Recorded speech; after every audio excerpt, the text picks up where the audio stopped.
What's up, guys? Reno here. Today I'm here to talk about Daniel Prude. Now, reason being, the police were just found not guilty by a jury, a grand jury. Now, if you guys don't know Daniel Prude, it made waves back in probably what was it, March 22nd of 2020 is when this whole incident happened.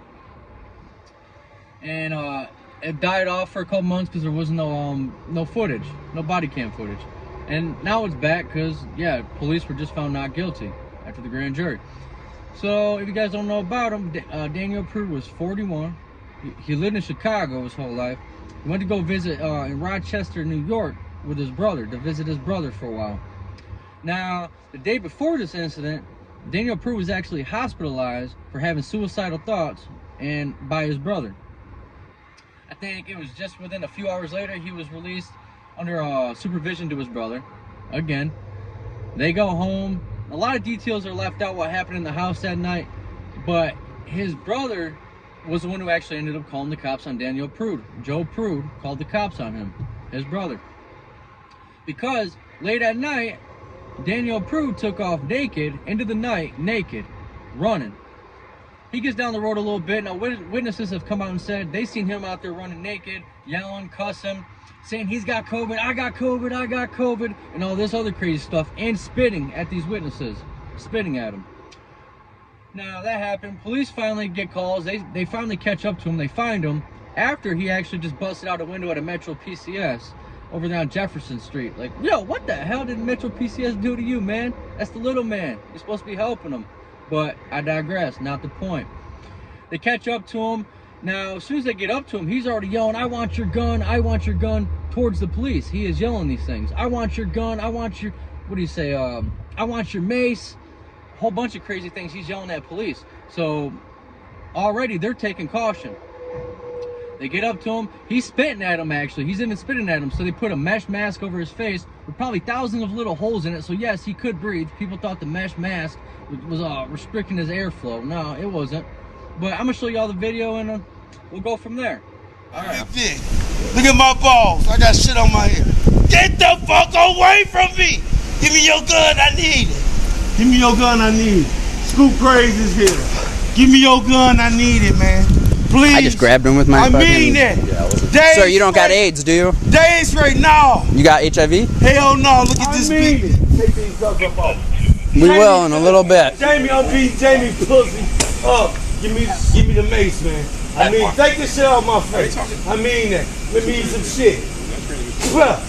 Stop spitting, man. Give me that gun.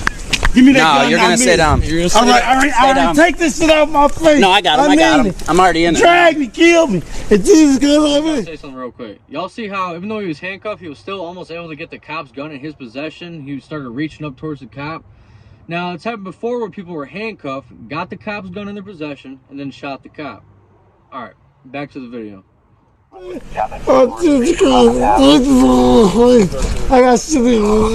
Stop. Calm down. Stop. Calm down.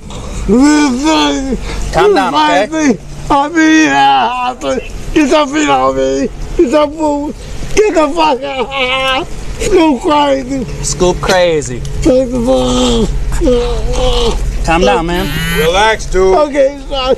I mean it. You end up getting I mean it. And says he actually called 911 to have RPD take his brother to Strong at 4 o'clock the previous day. I say he tried to hurt himself because he jumped 21 stairs down to my basement, head first. But he That's didn't. why I called him. But he didn't say, like, I'm trying to kill myself or something like that. Oh yes, he did say. Oh, he did say that. Okay. Yeah, that's why I called and admitted his. Seen those clips?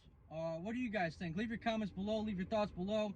Now, they're trying to say he died from asphyxiation from the cop's knee on his back, when that is just not the case. Toxicology reports came out and said he had high levels of PCP in his system, and he died from the PCP and hyperdelirium. Hyperdelirium stemming from the PCP in his system. You know, and this was also causing him to pass out in the first place. Lack of oxygen and lack of blood flow to the brain. And just prior to this incident, he had a brain injury, which was already limiting the amount of oxygen and the amount of blood flow that could get to his brain. So to go do PCP, a drug that's going to restrict that even further, not the smartest thing to do at all. And that's what caused him to die.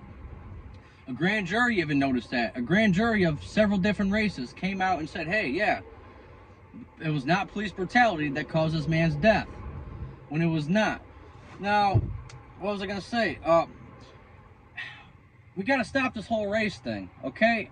Because they're gonna come out and say, hey, oh my God, police brutality, black on white crime. No, it's not the case, people. This would have happened to anybody who took those drugs and had a brain injury. But granted, it doesn't look good in this video at all from them restraining him, but they're only restraining him because he is yelling at the police, give me your gun, give me your gun, give me your mace, give me your taser, all this crazy stuff. Now you gotta approach slowly with things like that, like they did. And he didn't even die here in the video. He died 8 days later on March 30th of 2020 in the hospital when they took him off life support. Now, I don't think any buildings have been burned down in the riots or the protests yet, since they announced they were being acquitted on these charges since of yesterday, but guaranteed by the end of the night something is going to burn in Rochester, New York by these lefties. They are going to burn something to the ground, I can guarantee you, because they cannot use their brains and actually see what happened in this story. But that's it, y'all. Those are my thoughts and those are the facts. Y'all have a good one, and I'm gonna keep you up to date. I'm gonna report back on the news over there in Rochester, New York. This is Reno. Y'all have a good one. Thanks for stopping by. Peace.